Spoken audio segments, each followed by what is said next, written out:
اللہ تعالیٰ آپ کو نمازوں کی توفیق دے رہا ہے، نیکیوں کی توفیق دے رہا ہے، اس کا مطلب اللہ خوش ہے۔ اس لیے کہ حضرت حاجی امداد اللہ مہاجر مکی رحمۃ اللہ علیہ شیخ العرب والعجم وہ فرمایا کرتے تھے کہ فجر پڑھنے کے بعد زور کی نماز کی اگر آپ کو توفیق ہو گئی، اس کا مطلب اللہ نے آپ کی فجر کی نماز قبول کر لی ہے، اور اگر پھر عصر کی نماز پڑھنے کی توفیق ہو گئی، اس کا مطلب زور کی نماز اللہ نے قبول کر لی ہے۔ اس لیے کہ دنیا کے بادشاہوں کا وتیرہ یہ ہے کہ ان کے درباروں کے اندر جس کی حاضری قبول ہو جائے تو ان کو پھر نیکسٹ حاضری کی بھی اجازت مل جاتی ہے۔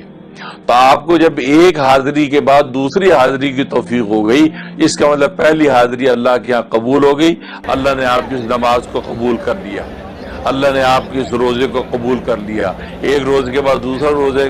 رکھنے کی توفیق ہو گئی تو پہلا روزہ آپ کا قبول ہو گیا۔ تو نیکیاں جب اللہ کے ہاں قبول ہو رہی ہیں، اس کا مطلب اللہ آپ سے راضی ہے، تبھی اللہ نے آپ کو یہ موقع اطاعت کا اور سجدے کی نعمت کی دولت آپ کو دے رکھی ہے۔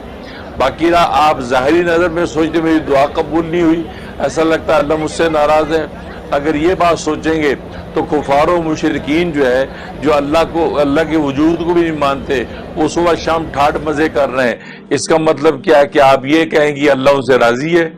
تبھی ان پہ اللہ نے نعمتیں نشاور کر رکھی ہیں، من مارنی زندگیاں گزار رہے ہیں، ساری دنیا کے نعمتیں مل رہے ہیں۔ نہیں، اللہ کی رضا ناراضی کا اس سے تعلق نہیں۔ اللہ بندے کے بھلے کو دیکھ کے، جیسے ماں جو ہے چھوٹا بچہ جو دودھ پیتا بچہ اگر روٹی پہ ہاتھ ڈال دے تو ماں اس سے روٹی چھین کے دور کر دیتی ہے، حالانکہ بظاہر یہ بڑی ظلم کی بات ہے کہ یار بچہ کھانا چاہتا ہے کھانے دو، کہا کہ نہیں اس بچے کا معدہ ابھی اس کا متحمل نہیں ہے کہ ابھی روٹی کھا سکے، لہٰذا اس کو دودھ دے گی، روٹی نہیں کھانے دے گی۔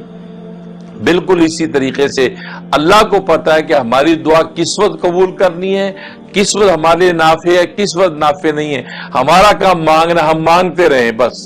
ہم مانگتے رہیں۔ اب اللہ تبارک و تعالی سخی داتا ہیں، وہ جب جائیں گے ابھی خیرات ڈال دیں گے اپنی تو وہ خیرات ہمیں مل جائے گی، تو اس کا مطلب ہے یہ صحیح ٹائم تھا کہ جب اللہ نے ہمیں عطا کر دیا۔ اس لیے حدیث میں آتا ہے کہ اللہ پر پریشر نہ کرے دعا کی قبولیت کے لیے،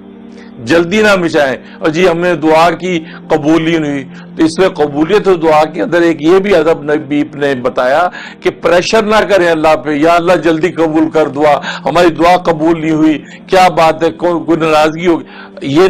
نبی نے منع فرمایا۔ عجلت نہ کریں، آپ بس اللہ سے توجہ سے مانگ لیں، اب اللہ پہ چھوڑ دیں کہ اللہ جب ہمارے لیے جب نفع دیکھیں گے اب ہمیں عطا کر دیں گے۔ اور کوئی دعا ایسی نہیں جو قبول نہ ہو، یہ تو حدیث میں بتا دیا۔ ہاں قبولیت کی شکلیں مختلف ہوتی ہیں، بس اوقات اللہ سیم وہی چیز دے دیتے جو آپ نے مانگی ہے،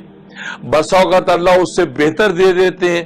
اور بس اوقات کوئی بلا اور آفت اس دعا کی وجہ سے ٹال دیتے ہیں، اور بس اوقات اللہ دعا دنیا میں نہیں آخرت میں اس کا ذخیرہ کر لیتے ہیں، اور آخرت میں ان دعاؤں کا اتنا بڑا بدلہ دیں گے کہ وہاں بندہ تمنا کرے گا کاش دنیا میں میری ایک بھی دعا قبول نہ ہوتی، سب کا بدلہ مجھے یہاں ملتا۔ دیکھو اللہ ہر دعا کی قدر کر رہا ہے، تو اللہ کا اپنا نظام ہے، بندے کو حق ہی نہیں پہنچتا کہ اللہ پر پریشر کر دیجیے آپ قبول کیوں نہیں کر رہے، نہیں وہ کر رہا ہے، لیکن اس کو پتا ہے کہ کس طریقے سے۔ اسی طریقے سے آپ بس اپنا مانگیں اور اس کے بعد اللہ کے اوپر نتیجہ چھوڑ دیں، اللہ اپنے وقت پہ جب آپ کے لیے نافع ہوگا قبول کر